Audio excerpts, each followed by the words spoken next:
جامع الصحیح امام بخاری رحمۃ اللہ علیہ کی تصنیف منیف، اس کے آخری باب اور اس میں مذکور حدیث کے متعلق کچھ گزارشات آپ حضرات کے سامنے رکھنے کے لیے مرتب ہوئی ہے۔ میں ایک ادنا طالب علم اپنے لیے یہ بڑا اعزاز سمجھتا ہوں کہ یہاں کے اساتذہ نے مجھ حقیر فقیر کا انتخاب فرمایا اور مجھے اس اعزاز کے لائق بخشا، اس اعزاز کے لائق سمجھا۔ اللہ تعالیٰ ان کو جزائے خیر عطا فرمائے۔ میں تو ایک ادنا طالب علم ہوں، ان اساتذہ اور علماء کی مجلس میں بیٹھنا اپنے لیے شرف سمجھتا ہوں، اور ان کی موجودگی میں گفتگو کرنا یہ ایک اعزاز بھی ہے اور ایک امتحان بھی ہے۔ نسأل اللہ التوفیق۔ حضرات گرامی، حدیث رسول صلی اللہ علیہ وسلم جس کا یہ بہترین مجموعہ الجامع الصحیح امام بخاری رحمۃ اللہ علیہ نے مرتب فرمایا ہے، ایک مسلمان کے ذہن میں اور اس کے دل و دماغ میں یہ بات واضح ہونی چاہیے کہ جس طرح قرآن اللہ کی وحی ہے، اسی طرح حدیث رسول بھی اللہ کی وحی ہے۔ اللہ رب العزت نے اپنے نبی اور رسول سید الاولین والآخرین خاتم الانبیاء والمرسلین محمد الرسول اللہ صلی اللہ علیہ وسلم پر یہ دونوں چیزیں نازل فرمائی تھی۔ حق تعالیٰ کا فرمان ہے وَأَنزَلَ اللَّهُ عَلَيْكَ الْكِتَابَ وَالْحِكْمَةَ، کہ اللہ تعالیٰ نے آپ پر کتاب یعنی قرآن مجید، ذَلِكَ الْكِتَابُ لَا رَيْبَ فِيهِ، اور حکمت یعنی یہ سنت، وَاذْكُرْنَ مَا يُتْلَى فِي بُيُوتِكُنَّ مِنْ آيَاتِ اللَّهِ وَالْحِكْمَةِ۔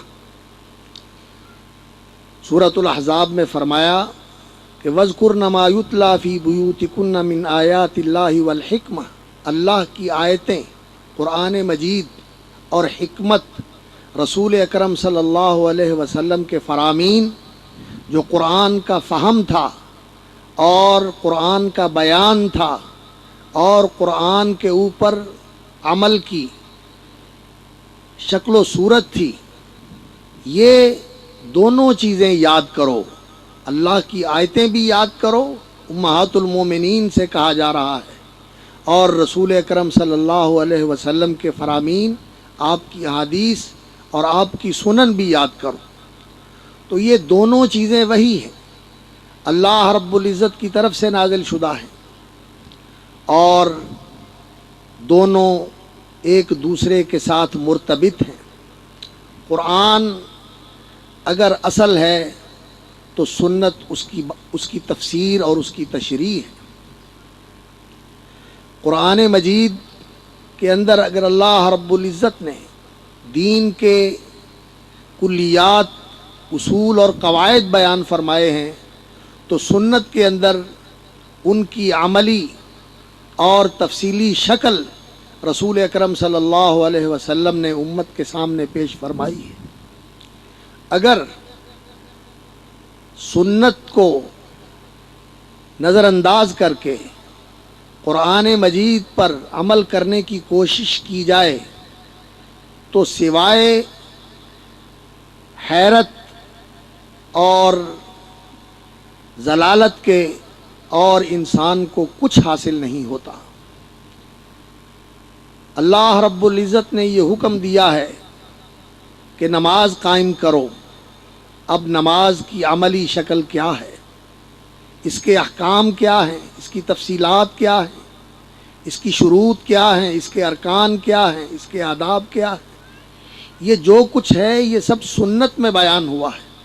قرآن مجید کے اندر اس کی تفصیلات اس ترتیب کے ساتھ بیان نہیں ہوئیں کہ ایک عملی شکل سامنے آ سکے۔ اسی طرح اسلام کے دیگر ارکان ہیں، زکوٰۃ ہے، روزہ ہے، حج ہے، یہ تمام اعمال جب تک سنت کی روشنی میں انہیں دیکھا اور سمجھا نہ جائے اس وقت تک عملی شکل انسان کے سامنے نہیں آتی۔ اسی لیے اللہ رب العزت نے یہ فرمایا وما آتاکم الرسول فخذوہ وما نہاکم عنہ فانتہوا، کہ محمد الرسول اللہ صلی اللہ علیہ وسلم جو تمہیں دے رہے، قرآن بھی محمد الرسول اللہ صلی اللہ علیہ وسلم کے ذریعے ہم تک پہنچا۔ رسول اکرم صلی اللہ علیہ وسلم کی زبان حق ترجمان نے ہی یہ بتایا کہ یہ اللہ کا قرآن ہے جو مجھ پر نازل ہوا ہے۔ اللہ رب العزت نے نہ تو یہ آسمان سے لکھا ہوا اتارا ہے کہ لوگ اس آسمان سے نازل کردہ نسخے کے مطابق اس کو دیکھ کے اس کا مقارنہ کر کے اس کی تصحیح کر لیں کہ یہ آسمان سے نازل شدہ نسخہ ہے، اور نہ ہی اللہ رب العزت نے کسی فرشتے کو بھیجا ہے جو لوگوں کے سامنے اعلان کرتا ہو کہ لوگوں یہ اللہ کا قرآن ہے۔ لوگوں کو اللہ کا قرآن اگر پہنچا ہے تو کس کے ذریعے سے پہنچا ہے؟ محمد الرسول اللہ صلی اللہ علیہ وسلم کے ذریعے سے پہنچا ہے۔ محمد الرسول اللہ صلی اللہ علیہ وسلم نے یہ بتایا ہے کہ یہ قرآن اللہ رب العزت نے میرے اوپر نازل کیا ہے۔ تو قرآن کی قرآنیت یہ رسول اکرم صلی اللہ علیہ وسلم کے فرمان کے اوپر قائم ہے، نبی صلی اللہ علیہ وسلم کی حدیث کے اوپر قائم ہے۔ اس لیے قرآن کی بنیاد بھی سنت ہے، رسول اکرم صلی اللہ علیہ وسلم کا فرمان ہے، رسول اکرم صلی اللہ علیہ وسلم کی حدیث ہے۔